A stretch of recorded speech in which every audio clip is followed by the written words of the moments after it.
This is WWE superstar Biggie, and you're cruising with the guys, my guys, from 938 Live Sports. From 938 Live. This is Formula One driver Fernando Alonso. Hi Singapore, I'm Jürgen Klinsmann. Hi, I'm Martin Tyler. This is Annika Sorensen. Hi Singapore, this is Johnny Wilson. You're locked on to the best in sports. Cheers.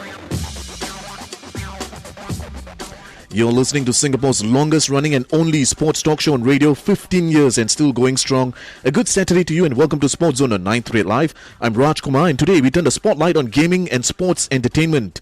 This is our second show of the year in relation to the multi-billion-dollar gaming industry. So much has happened since our last show in March. New games, new technologies. We've even got new guest speakers as well as new prizes to be given away for the PlayStation 3 and the PS4 consoles. For now though, it's time to review and preview what are the latest games on the PC as well as for console gamers in the second quarter of 2014. Parents or adults listening to today's show, you can pick up ideas on what to get for your kids and loved ones to keep them busy for especially the next 3 weeks. There's 2 public holidays coming up. So instead of spending money on a trip, why not buy a couple of games and enjoy with the whole family for a change? And if you know of those who are pretty much into cybersports and gaming, go tell them right now to tune into SportsZone to get their gaming fix. Alright then, time to say hello to our 3 gaming experts in the studio with me. Jonathan Toyard is back in the house. John's from e27.co. Hi John, welcome back to SportsZone. Alright, thanks for having me. How's e27.co doing at the moment and what's been keeping you busy for the last 3 months since we met? Oh, e27.co has been doing very well so far. Right now we are having a Echelon Thailand happening on this September, and we still cover a bunch of like internet and mobile and a lot of startup news here and there. And Echelon? Oh, Echelon is actually this big startup event that happens every year, and now we're going to have our Thailand one happening in Thailand, of course. Okay. Yeah. And we always have it in the middle of the year. And so it's coming up in September. Yeah, the new one, the Echelon Thailand. And how can the subscribers to your website how can keep track? Oh, you just go to our site e27.co. Okay. And which game have you been what's been keeping you busy game wise? Oh, lately I've been playing the Destiny beta. That's pretty cool so far. It's basically a shooter set in a really high level sci-fi kind of thing. You actually have to save the Traveler, which is this giant glowing orb that creates worlds from the darkness, and then you are one of the Guardians who actually have to save the world basically by going through a lot of quests and all that, all tailored like a massive multiplayer RPG. This is a game by Sony, if I'm not mistaken. I believe Sony, I mean, they're publishing it on different consoles. It's from Activision, actually. Activision, oh yes, okay. And created by Bungie, the guys who did Halo, the Halo series. Sweet. Now, making his SportsZone debut today is Michael Koo, and he's the online editor for gx.com.sg, which is a game portal based right here in the Lion Sea. Michael, could you tell us a bit more about gx.com.sg? Hey Raj, thanks for having me here. No worries, man. So gx.com.sg, we do gaming news. Most of the time it's local, and sometimes we do reviews, previews, and we also actually have a store that sells game credits at promotional prices. Where's the store? It's online. You can check it out at gx.com.sg. And so you buy credits to okay, you buy them. For example, if you're playing MapleStory or Cabal, we actually have Acash there, IH Games credits, and even Facebook credits and MMO points. Yeah. So that means you're saying yours is a portal that's the host of a couple of titles. Yeah. And those of us who want to play online, we go online and we purchase credits. Yeah, you can. Yeah, you can do that. Interesting. Okay. Did you manage to go to E3 in Los Angeles 6 weeks ago? And what's been keeping you busy in the second quarter of the World Cup? I mean, is there a specific game that's been your cup of tea, especially during the World Cup period? So I didn't exactly go to E3, but I had someone to go there for me, and it looks like there are like so many game titles coming out, especially in October actually. Yeah. So E3 was kind of like the announcement of all these games that's actually coming out, which most people would probably already know right by now, but it's kind of like the solid confirmation of when they're coming out. And for our listeners, E3 is the Electronic Entertainment Expo. Yeah, it's like I believe the world's largest. It sounds like the world's largest. It's like a mecca for all gamers to hang out. Yeah. You know. And rounding up our panel of gaming experts today is Mark Van Peridon. Yeah. He's a 25-year-old Australian. He's a hardcore gamer. And Mark, which game has been keeping you up at night of late? Well, hi Russ. Thanks for the invite. No worries. The game that's keeping me up is probably Destiny. Destiny as well. And then I've been playing a lot of FIFA because of the World Cup. FIFA 14. Yeah, FIFA 14. Yeah. So FIFA 14 on next gen has gotten a little bit of a patch to facilitate the World Cup. So it had all the national teams and all the national squads and their fresh kits. So it was, So they had a patch for the game. yeah. Nice. To make it the World Cup, like the World Cup game Yeah. that EA releases, but because it's not available on next gen or for current gen. Oh yeah. When you say next gen, you're referring to the consoles like the PlayStation 4, the Xbox One, Yes, right? yes. Yeah. And the old, what do you refer to, like the PS3 and the Xbox 360? I guess we could call it last gen. Last gen. So last gen, next gen. Yeah. Okay, you learn a new thing every day. Mark, are you planning a full-time career in gaming in the near future? Because since you are a hardcore gamer. Yeah, well, being a part of the industry growing up was always like a big dream. So it's like when you're a kid and you grow up playing video games, you always decide that like playing video or having a career in video games kind of gets slots away like to becoming a rock star and becoming an astronaut. But now that I've come to meet a lot of people in the industry, I think I'm more enthusiastic of trying to build my own career in it. Okay. You just heard the opening comments from our 3 studio guests, and I also like our listeners to know that we're giving away at least $500 worth of prizes today for the PlayStation 3 console. For the PS3 console, we're giving away 2 copies of Grid Autosports, which is a must-have for those who love speed, racing, and motorsports. And then for the PlayStation 4 platform, we have 2 copies each for Watch Dogs, Murdered Soul Suspect, and the soon-to-be-released remastered version of The Last of Us. Those 3 titles are for the PS4 console. So 2 phone-in contests with 4 winners in total. In the first contest, which is coming up very shortly, 2 of you will win a copy of Grid Autosports plus Watch Dogs, and the second pair of winners will take home a copy of Murdered Soul Suspect and The Last of Us. If that wasn't enough, all 4 winners have been invited by 2K Asia to the head office in the Newtown area in Singapore for pizzas and soft drinks, and you will be the very first in the Republic to test out Evolve. It's a brand new game to be released in October, but you'll be invited to come and play the game before anyone else in the Republic. So how awesome is that? I mean, and all of our prizes today are sponsored by 2K, Sony, and Bandai Namco. Mark, I understand that Evolve is a sci-fi game which involves 4 players versus 1, and it's created by Turtle Studios, who are the same people who brought us Left 4 Dead. Who, you can't forget Left 4 Dead. And can you tell us more about Evolve and based on what you know? Well, Evolve is probably something that I haven't seen before. From what I've experienced and what I've seen from the media is that there's a lot of back and forth. So you see one team gain the advantage, and then the other team or the other monster gain the advantage, and it's more of a tug of war. So it's back and forth. So very much like competitive gaming, it's always on the edge, and you're always on the edge of your seat, and you're screaming at your friends, screaming at the enemies. I've seen a few of the images. It looks like it's a 4-person team. Like I think a team of 4 hunters, comprising of a medic and a specialist, and then they're up against another player that controls a creature that is in the form of like Ranchor from Star Wars, or even the Kraken from Clash of the Titans. Cthulhu, yeah. So it's like 4 versus 1. It's phenomenal. Well, Jonathan, let's talk about Grid Autosports, which was released by Bandai Namco about a month ago. How do we find this racing game which was created by Codemasters? Okay, just a little perspective. This game is basically like a driving simulator created by Codemasters, and so far it's basically trying to follow what Forza did back last year for the Xbox One and the past 2 times.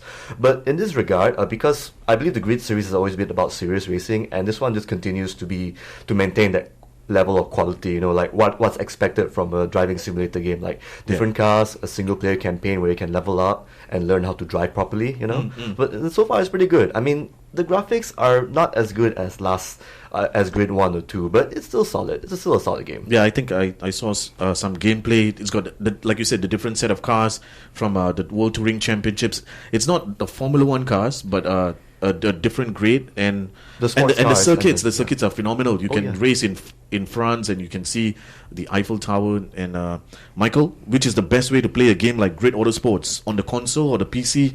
And do you need extra controls for your feet, for example? I think anyone who knows me would already know my answer by now. And John and I was actually talking about it earlier. So yes, the PC is always the master race in this case. And I think for a game like Grid Autosports, or even any racing game, right, a steering wheel will obviously be like the best choice to play it with. And of course with the pedals, if you actually have the budget for it. So coming back again, the PC is because it has the best graphics so far. And for a racing game like that, you definitely want to have the best scenery while you're playing. Okay, so on a scale of 1 to 10, Michael and John, what would you give Grid Autosports? I'll give it an 8. It's doing like solid stuff with the racing formula here and there, but it doesn't really break new ground. But it's really great if you want a driving simulator right now. Especially the cockpit view from inside the car itself. Michael? Yeah, I would agree with John, but I would actually give it a 7. Okay. Because I think at the end of the day, they have to match up with games like Forza, which is almost similar to Grid Autosports. And I noticed like even gameplay wise, they seem to follow a new trend where the career mode is a bit more linear than before. And on top of that also, we have things like being able to drive cars the way you want them instead of like buying cars and just buying the best cars all the time. This time you actually have to be very careful about the upgrades for your cars. You're listening to SportsZone on 9-3 Live, and today we turn the spotlight on cybersports and gaming. It's our second show of 2014 on the billion-dollar gaming industry, and with me in the studio are 3 experts in the form of Michael Koo, Jonathan Toyard, and Mark Van Paradin. Now let's continue with you, Mark. Let's chat about Watch Dogs, which was released for the PS4 console about 2 months ago. It's not a new game because it was already in the market last year, but they've created an upgraded version for the PS4. Have you tried it? What do you think of it? Yeah, I've bought the game for PS4.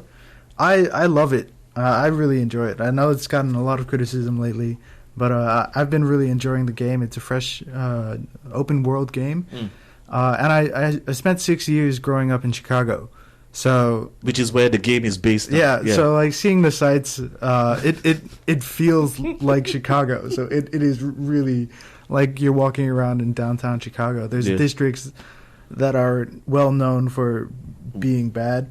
Wow. Okay. and those are in the game, so it's properly represented. Like you said, the game is based in Chicago, the Windy City, and Aiden, the lead character, has to hunt down the villains who were responsible for his niece's death. Jonathan, what's your take on Watch Dogs, especially with Aiden being able to manipulate his environment and hack into several security systems? I believe I'm with Mark on this. Like the mechanic where you can actually remote control a lot of things through your handphone, like opening up police barriers and changing the traffic light and even making steam pipes blow up. That's a really good feature actually. Like it actually introduces a new element in fighting enemies, because Aiden, for all of his skill set, he actually dies really fast. So you kind of need to take cover, be a very sneaky guy, sneak around, check on the CCTV on where the enemies are coming out here and there, and then you can make your phones explode and all that. It's pretty cool. It's a pretty cool mechanic. Perfect game for the would-be hackers. Now, it's a time for our first prize giveaway. And if you won prizes on SportsZone since the 31st of May, if you won prizes, you cannot take part today. So for contest number 1, we're looking for 2 winners. They take home 1 PS3 copy of Grid Autosports and 1 PS4 copy of Watch Dogs. The Watch Dogs also comes with a black cap with the game's symbol at the front. It looks really fancy. So all you have to do right now is to call us and answer this simple question. Tell me the name of the US city which the game of Watch Dogs is based in. Tell me the name of the US city which the game of Watch Dogs is based in. Call now at 66-911-938. That's 66-911-938. 30 seconds ago, we actually told you which city it was based in. So hopefully you know the answer. And as you start calling, Michael, let's talk about Murdered Soul Suspect. And this was released by Bandai about 1 or 2 months ago. It's a supernatural whodunit game, and I find it intriguing for Bandai to be involved in yet another supernatural game, especially after Dark Souls 2. So what's your take on Murdered Soul Suspect, Michael? So the game was actually developed by Square Enix, I think. Is that right, John? Yeah, that's correct. Yeah, so but Namco Bandai is the one that's doing the publishing here. Right. And I think it's actually a bold move to be doing a detective game that incorporates supernatural stuff. Yeah. Like the last detective game we saw was L.A. Noire, And I think it's good that they actually came out with another title that is close to that, and it also has its own kind of a twist, because the game kind of makes me wonder like what is life after death, that kind of thing, and and in that sense it would kind of be disappointing if I knew that if I was a detective and if I die and I still have to be solving crimes and like clues for other lost souls. So in that way, it's like, okay, am I going to be still doing my job when I'm gone? Exactly. That kind of stuff.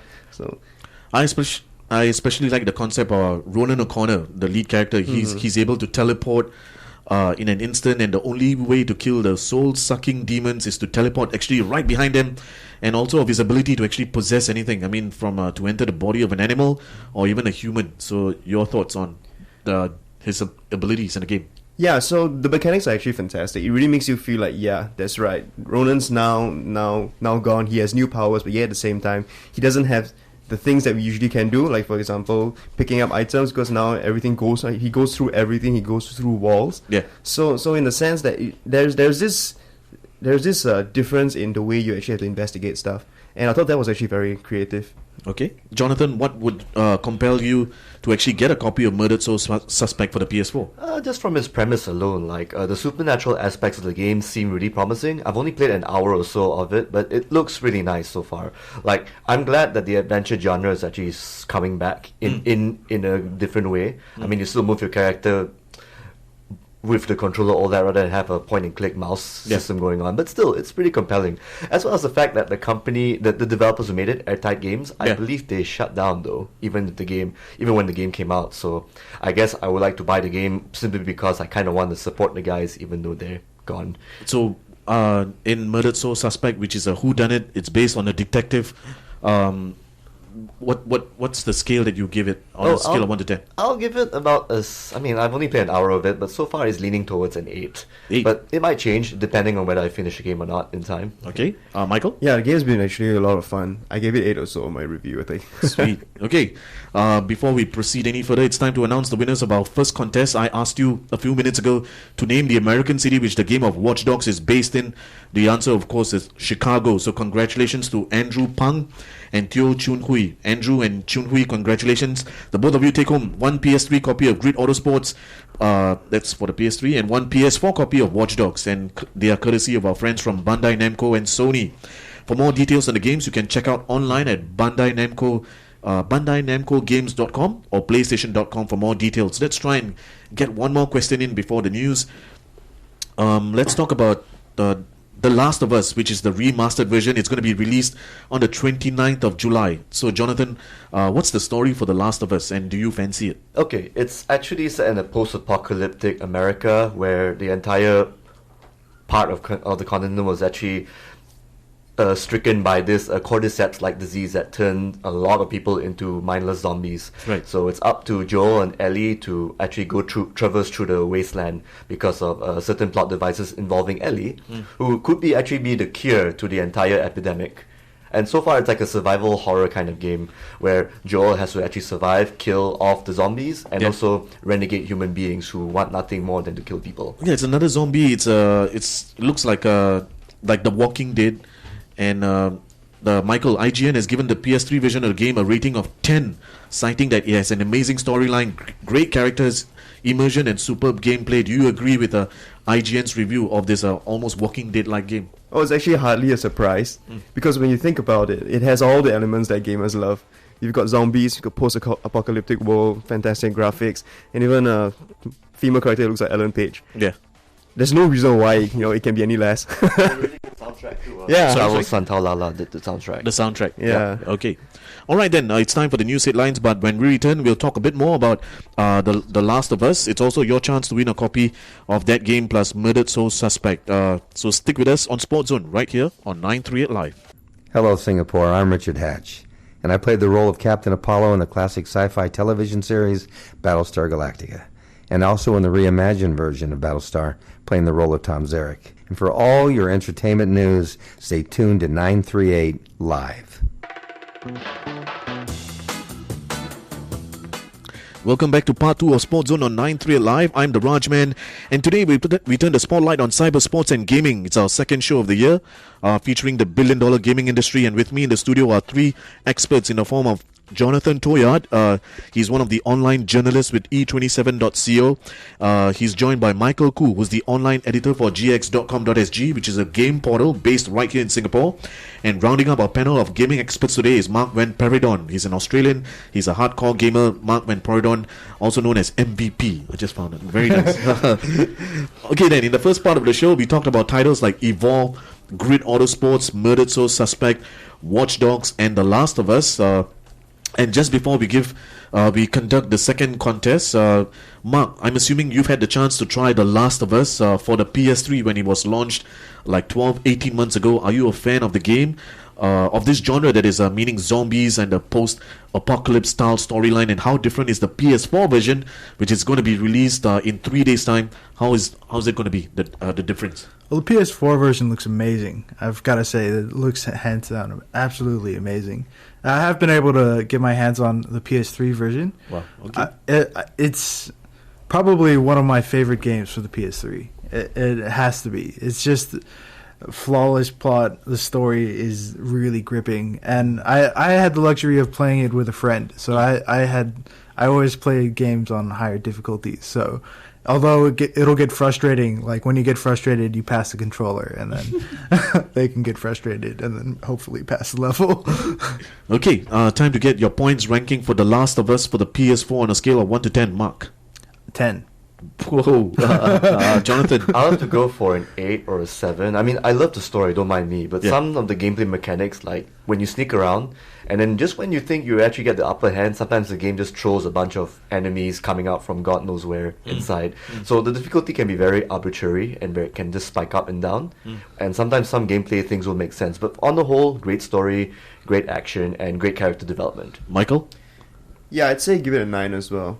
Just simply because of everything that we've said earlier on, and I think for the PS4, right, some of the interesting things that I hope to see is how they're going to incorporate the new controller and all its the motion sensor and stuff with the game itself.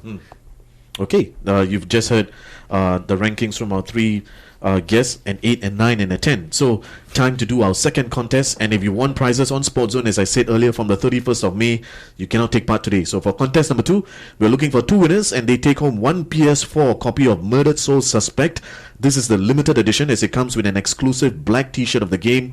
It has the same colored gunshots on the front and the back of the t-shirts. I mean, the main character has gunshots on his body, so what they've done is they've replicated that same the blood on the t-shirts as well. So it looks really cool and deadly. We're also including one PS4 copy of the remastered version of The Last of Us, which is going to be released in 3 days' time. All you have to do right now is to answer this simple question. In the game Murdered Soul Suspect, which we talked about in the first part of the show, the lead character Ronan O'Connor was killed. What was his full-time job before he was murdered, and he later came back as a ghost to track down his killers? So what was his full-time job before he was killed? 3 possible answers. Was he a detective? Was he a bounty hunter? Was he a US Navy SEAL? So was he a detective? Was he a bounty hunter? Or was he a US Navy SEAL? Call now, 66-911-938. And as you head to the phone lines, let's continue our review and previews. And Jonathan, I can't wait to get my hands on the new WWE 2K15 game. I mean, finally, to see John Cena on the cover, especially since CM Punk was on the cover in 2012. The Rock, Dwayne Johnson, was on the cover of 2013, or 2014 that is, and this coming October, the 15-time WWE World Heavyweight Champion John Cena is on the cover. Were you surprised by that move? Not really, per se, because WWE has always wanted John Cena to be that champion like The Rock. I mean, I prefer his rapper persona, but right now they're trying to build him up as a apple pie American kind of guy. I really wish I would turn him into a heel at some point, although the crowd has been doing a great job at booing him at certain times. But he's paid his dues. Let's just say that. So he deserves to be on the cover, at the very least. Okay, Mark, the game publishers 2K Sports have also revealed that for the very first time in WWE history, the iconic character known as Sting, he will feature in a WWE video game. And so far, we've seen all we've seen is the 90-second trailer to promote Sting's debut in the WWE gaming world. I understand you have a few friends at 2K being that the fact that you're a gamer, anything you can share with us on how Sting will be featured? Is he a special character that we have to unlock? I'm not sure if I can share. It's mostly that it looks amazing, I think. I'm assuming he'll have his baseball bat with him, probably. You can't say. I can't say. Well, I believe that it might be DLC. It's just an incentive for people to buy, most likely. DLC is a downloadable content. Yeah. Okay. For pre-order, I think it will be available. Nice. Okay. Well, last year's WWE 2K14 game, I managed to get my hands on the super limited edition, which came in the form of a metallic container shaped like the Undertaker's coffin, and with his very own signature on the card that was inside the coffin. Only 10,000 of these were made, so I'm curious to see if they have a limited edition this time around. Michael, are you into the WWE series at all? Personally, not so much, but I know that it is one of the best games to bring out when you're having a party. Like, I've yet to actually find a boring WWE session with my friends. Okay. So, yeah, it's one of those games that you still have to buy anyway, just, to bring out during a party. For a party game, basically, with all of the famous wrestlers. And it's a hack and slash, and, the Royal Rumble, and, the steel cage. Before we proceed any further, it's time to announce the winners of our second contest. And I asked you, in the game Murdered Soul Suspect, the lead character, Ronan O'Connor, was killed. What was his full-time job before he was murdered, and he later came back as a ghost to track down his killers? The answer, of course, he was a detective. So congratulations to Kinson Gunn and Eric Koch.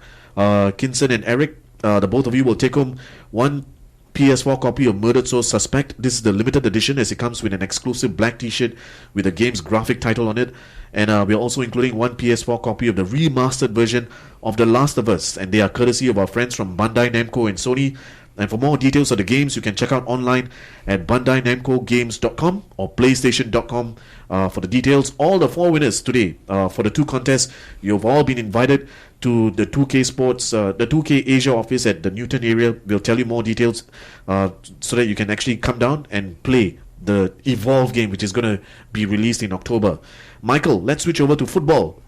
And I honestly was surprised when EA Sports announced that the player who was going to be featured on the cover of FIFA 15, which will be launched in September in Asia, was Lionel Messi. I was surprised simply because back in January, Cristiano Ronaldo was named the new FIFA Player of the Year.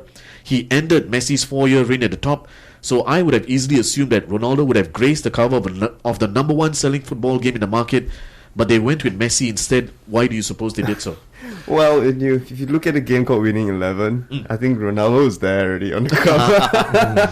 The rival game. Yeah, but then again, when you think about it, let's just talk about the sports itself. I mean, Messi has been there for like so many years already. So I guess Ronaldo would probably have to be there for the next 2 or 3 years before he can, say that he's better than Messi in that sense. Okay. And also I would think that Messi has probably more fans than Ronaldo. And it's probably, And EA decided to announce it just after the World Cup when he was named the best player at the tournament.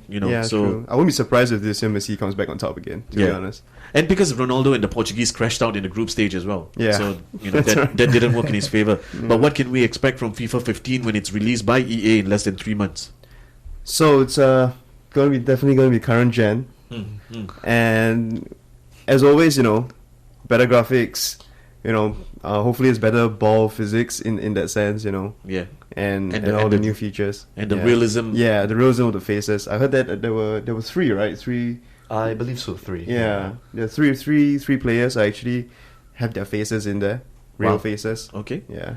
Jonathan, NBA 2K15 to be released in October, and we know that the MVP of the NBA regular season in Kevin Durant is on the cover for the very first time by himself.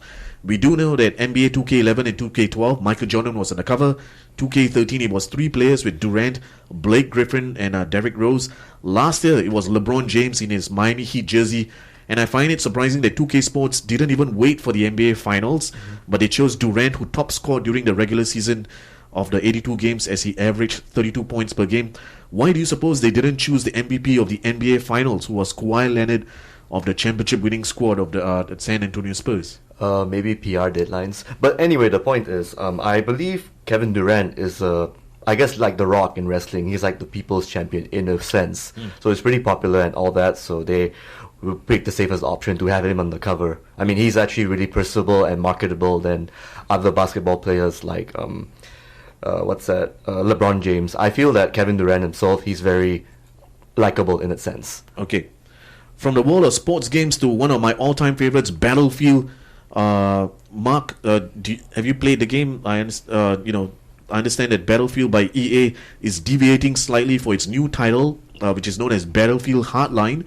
To me, it sounds like Counter-Strike because, and perhaps you can tell us what you've heard about the slight change in the direction for Battlefield in the Battlefield franchise. Yeah, switching it up from military to cops and robbers is a very interesting take. Maybe lessons learned from the popularity of Payday.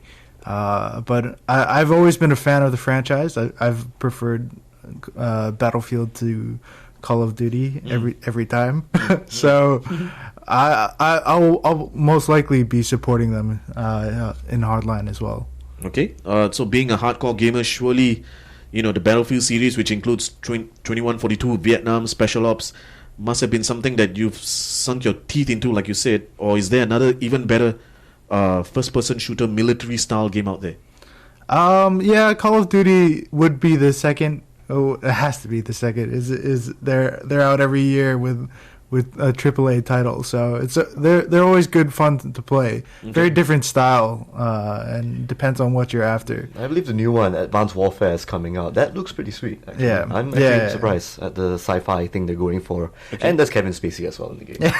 Okay. Jonathan, did you manage to test Battlefield Hardline when it was made available for testing last month for only like 1-2 weeks? I did, and it really did not impress me at all. This is essentially the same game I played 2 years or a year ago, except it's cops and robbers. Police and thief. Yeah, pretty much. Yeah. Yeah, police and thief. Thank you. And honestly, if you want to play something like Battlefield Hardline, I would suggest another game, Payday 2. It's out right now and it's probably cheaper. Okay. Mark, did you try to get the demo version of Sims 4 when it was made available a few weeks ago? And how did you find it? I actually haven't. Anybody here tried Sims 4? No. I've only seen previews of it. So far. I played around with the character creation actually, and it appears that you can actually do a lot of stuff. Like they have a lot of new tools at hand where you can literally do surgery on your Sims, and so far that's as far as I've been. But if you actually go online to check out the community site, there are so many different kinds of people being created that you just cannot imagine like what they were thinking when they did that. Some really look like inhuman.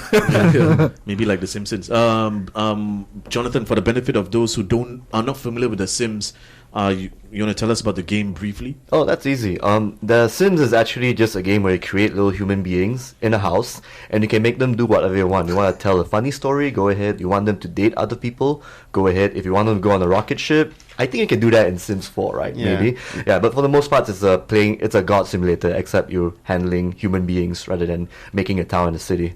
Okay, on that note, it's time for a quick traffic update. When we return, we've got a few more games to talk about, and of course we'll talk about the Xbox One, which is going to be released in Singapore in September, plus a few other cool innovations that were unveiled at E3 recently. But time now for Traffic Watch. To all the WWE fans in Singapore, this is WWE superstar Wade Barrett, and you're cruising with the RAJMAN, only on 938 Live.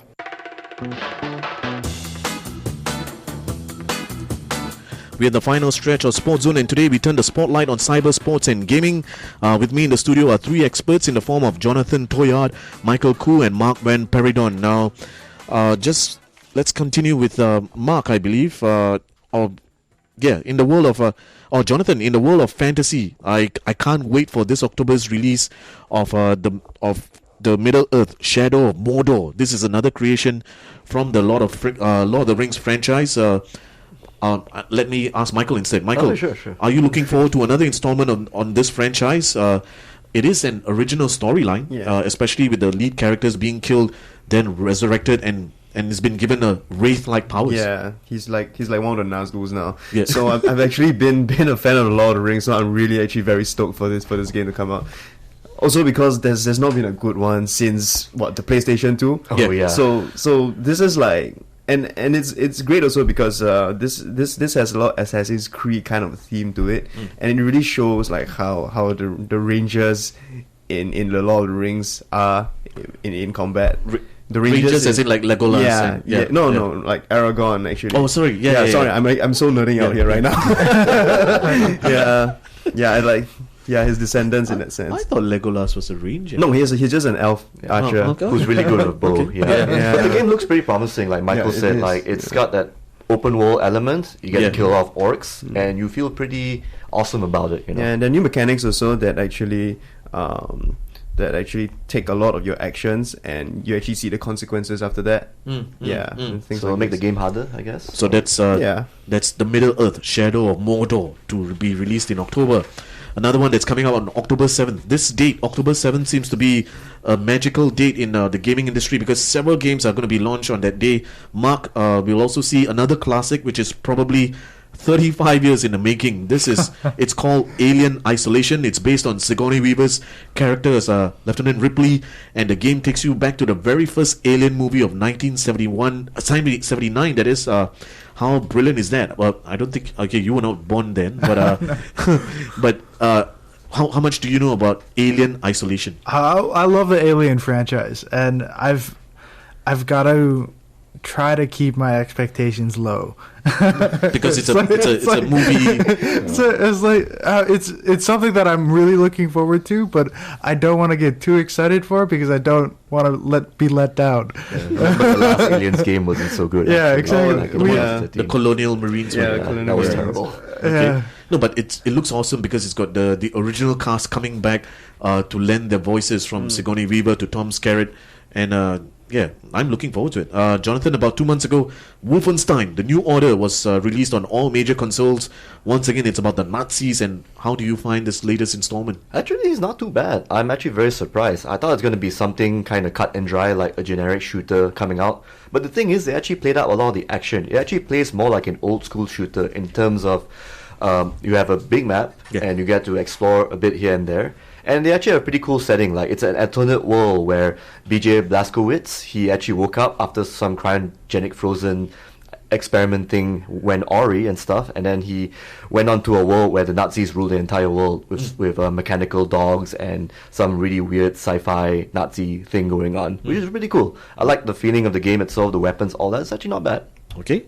Michael, let's turn the focus on this September's release of the Xbox One in Singapore. Why do you suppose it's taken almost 10 months for this console to be launched here, considering it was already out in the US market last November? I don't think they have an excuse, but because I really wanted, But the thing is, I find that the Xbox currently, the Xbox One, a lot of the systems in place is actually meant for the US market. Like, they've got the Netflix and all that TV stuff going on in there. So I would assume that it takes a while for all these things to actually be kind of like approved in the rest of the world before they can actually release it. Okay. Then again, there are not a lot of actually games that we have to buy right now for it. So I think it's better that they wait until like a year until there are more things coming in. So you don't think, John, you don't think they wanted to see how the PS4 performed and then learn from the special features of the PS4 and then try to implement it in this upgraded version of the Xbox One for launch in September? I think it's better that way. Like they just want to see how the market feels, because the PlayStation is actually more well received in Asia, so that's why we got it on last December. For the Xbox market, I believe it's always America first, because America loves their Xboxes and their American consoles, so kind of sticks to that line in that sense. MVP, also known as Mark Van Peridon, what are you expecting from the Xbox One machine? Well, it's really interesting because I think they've changed their focus. Well, the previous E3, they had a lot of focus on their entertainment. And it was like their entertainment purposes, what other things the Xbox can do. And this one was purely focused on games. And so if they make the shift to just a very beefy gaming console, I'd be very excited. And Halo has been obviously the biggest selling title for the Xbox franchise. It's a pity that they've not decided to try and expand it to the other consoles like Nintendo and Sony. So, I think there's another Halo game that's coming out. It's actually a collection coming out, but my one anticipated game for the Xbox One is Sunset Overdrive. It's a very colorful third-person shooter. You can move around and grind on rails just like in Jet Set Radio and Tony Hawk, and your guns are and you fight off like zombies that are they actually former humans who drank like this poisonous drink, and then they become like mindless zombies and stuff. Wow. It's really colorful and really awesome so far. Another zombie game. Interesting. With colors. With colors. Lots and lots of colors. Mark mentioned E3, which is the world's largest electronic entertainment expo extravaganza. It took place in June. There was a great deal surrounding the launch of PlayStation TV. Jonathan, just what is PlayStation TV? Oh, we actually have the PlayStation TV right now, but it's here in our country. It's called PlayStation Vita TV, right? And it's basically that. It's just that it's already out for the American. I guess it's coming out soon for the American market soon, I believe. Yeah. And it's basically it plays your Vita games through a TV, so it's just like a mini console in a sense. So if you like Vita games but and you want to play it on a bigger screen with a typical controller, you go ahead and buy a PlayStation Vita TV. Okay. Just before we wrap up the show, Michael, one of the main highlights at E3 was the latest on the Oculus virtual reality system. I mean, this company was bought out by Facebook for $2 billion earlier this year. We're talking about headsets that are fully covered, and you're transported into the game itself. Michael, would you like to shed more light on this VR concept? So the technology is actually almost complete. Like, I've actually tried it myself, and you can actually now view everything in like high definition, 1080p, that kind of stuff. So it's actually very exciting to see how they're going to incorporate it into games in future. So you're using a headset, it's a face mask. A face mask. It's a face mask kind of, and you put it over your head, and you can turn 360 degrees. You probably see everything. Just kind of weird in that sense. Oh, the one thing that actually makes it groundbreaking is because it won't actually cause much motion sickness and whatnot. The way they actually handle it is, I think they actually make the depth of field a bit further than other virtual reality devices. So I think they're on the right step here. I believe it can be a mainstream thing in about 3-4 years. Provided so far, bring the price down, actually. Yeah. The price is pretty expensive right now for a dev kit. Yeah. Mark, we'll let you have the last word. Will this VR concept truly be embraced by the gaming community, or will there be another group which will slam and criticize the ill effects of a VR gaming headset? Well, I think VR has always come back. It's not a brand new concept. It's something that's been seen before and has been reiterated. But right now, like, I definitely see like the improvements into it is fantastic. The 1080, the motion tracking, the depth of vision. It's definitely a force to be reckoned with. Awesome. On that note, a big thank you to our studio guests in Michael Koo, Jonathan Toyard, and Mark Van Peridon for talking about the latest gaming titles as well as their views on the latest software as well, or the hardware. Till next week's show, when it's all about the Singapore boxing scene, I'm the RAJMAN. Bye for now.